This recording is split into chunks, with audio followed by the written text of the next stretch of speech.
Friend, मैं around India news की तरफ से डॉक्टर संजय कुमार दुबे आपको आज सीधे पूर्व मुख्यमंत्री श्री अखिलेश यादव जी उत्तर प्रदेश के आज कोपागंज जिला मऊ के मैदान में बापू इंटर कॉलेज कोपागंज के मैदान में श्री सुधाकर सिंह जी जो सपा के प्रत्याशी हैं घोसी विधानसभा उपचुनाव के, आज उनके समर्थन में एक विशाल जन समुदाय को संबोधित कर रहे हैं। हम आपको सीधे उनके भाषण सुनाने की कोशिश कर रहे हैं, आप सुनिए। जो कुछ है गरीब को अपने हाल में छोड़ दिया, जो एम्बुलेंस चली थी आपकी सरकार में, उस एम्बुलेंस को भी बर्बाद कर दिया। कम से कम इनकी जिम्मेदारी बनती थी कि अगर गरीब के गांव में पहुंचा के मदद करने के लिए अगर एम्बुलेंस थी तो कम से कम ज्यादा एम्बुलेंस चलाते जिससे गरीब की मदद हो जाती। इलाज और तकलीफ और परेशानी में वो आपकी मदद करती, लेकिन उस व्यवस्था को भी बर्बाद कर दिया।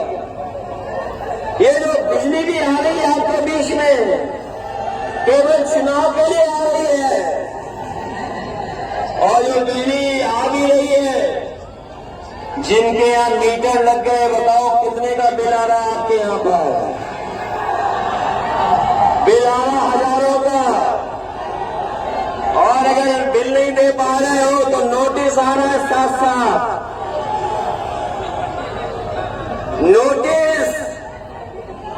और महंगाई कहां पहुंच गई है?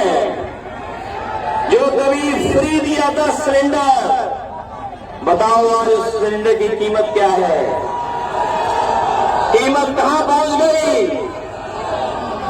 जो आप सामान बाजार से खरीद रहे हैं, बताओ हर सामान महंगा हो गया कि नहीं महंगा है? ये बीजेपी के लोग गरीब की जेब से पैसा निकाल करके अमीरों की तिजोरी भरने का काम कर रहे हैं, और जो सुविधाएं गरीबों को मिलनी चाहिए उन सुविधाओं को छीनने का काम कर रहे हैं। क्या घोसी की विधानसभा इतिहास बनाने जा रही कि नहीं जा रही? बताओ। ऐसा चुनाव शायद ही उत्तर प्रदेश में देखने को मिला होगा, जहां पर समाजवादी पार्टी के प्रत्याशी के लिए जाति धर्म से लेकर के सब सीमाएं टूट गई। अगर जाति धर्म की सीमाएं टूटी हैं तो दलों के भी सब बंधन टूट गए। जो दल कभी हम लोगों के खिलाफ थे, आज सब दल समर्थन कर रहे हैं समाजवादी पार्टी का। हम उन दलों को बधाई देते हैं कि जो समाजवादी पार्टी के साथ खड़े होकर के समाजवादियों का साथ दे रहे हैं। तो ये महत्वपूर्ण लड़ाई है, कोई छोटी बड़ी लड़ाई नहीं है। ये बड़ा फैसला होगा आपका, और ये ऐसा फैसला है तो देश की राजनीति में भी बदलाव लाएगा। जब से समाजवादी और देश के दल एक हो गए, जब से इंडिया गठबंधन बना है, लोग घबराए हुए कि इंडिया गठबंधन कैसे बन गया। न केवल गठबंधन से घबराए हुए हैं, बल्कि जो सवाल उठाए जा रहे हैं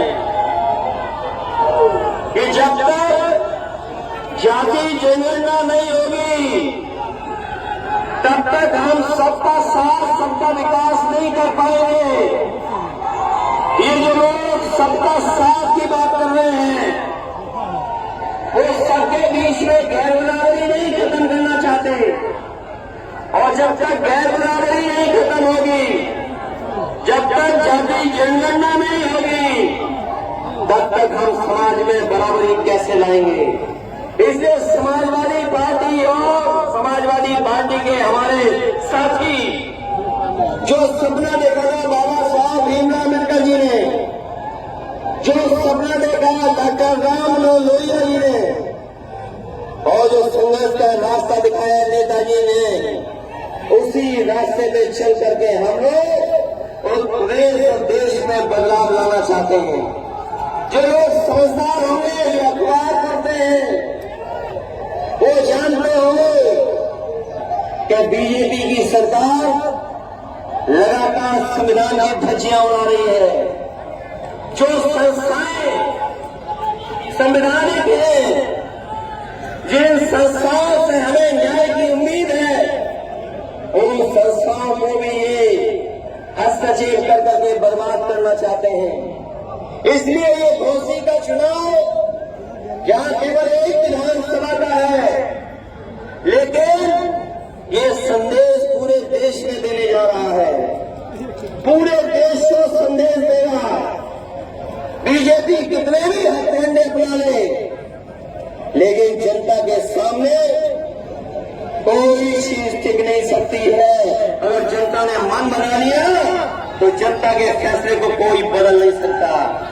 इसलिए जहां ये संवैधानिक संस्थाओं को बर्बाद कर रहे हैं, संविधान की धज्जियां उड़ा रहे हैं, लोकतंत्र को खत्म करना चाहते हैं, वहीं जहां पर नौकरी रोजगार का इंतजाम हो जाना चाहिए, उन नौकरी रोजगार को भी नहीं बढ़ावा दे रहे हैं।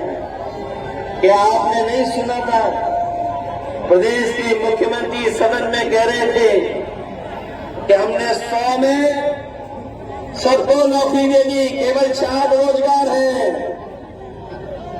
बताओ कोई बीजेपी के इन आंकड़ों पर भरोसा करने का कि जहां ये कहते हो कि हमने सबको नौकरी रोजगार दे दिए, 100 में केवल 4 रोजगार बचे हैं। ये इनके आंकड़े कहते हैं। जब हम उनसे पूछते हैं कि 15 साल से ऊपर वाले नौजवान जो पढ़ना चाहते हैं, लिखना